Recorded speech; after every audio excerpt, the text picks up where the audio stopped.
निवडणूक आयोगाला हाताशी धरून प्रक्रिया संथ केली। संजय राऊतांचा सत्ताधाऱ्यांवर गंभीर आरोप। मुस्लिम बूथवर कमी मतदान झाल्याचा त्रास का? शेलारांचा ठाकरेंना सवाल। महादेव बेटिंग ॲप प्रकरणात पुणे ग्रामीण पोलिसांची मोठी कारवाई। 7 दिवसांच्या शोधानंतर 3 मुख्य आरोपींना मध्य प्रदेशातून अटक।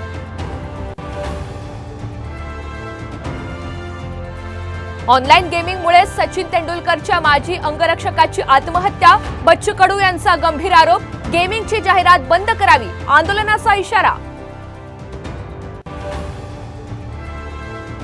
ट्रोलिंगमुळे 7 महिन्यांची चिमुकली झाली अनाथ। बाळ गॅलरीतून पडल्याचा व्हिडिओ व्हायरल झाल्यानंतर आईचं ट्रोलिंग। आई ट्रोलिंग केल्याने आईची आत्महत्या।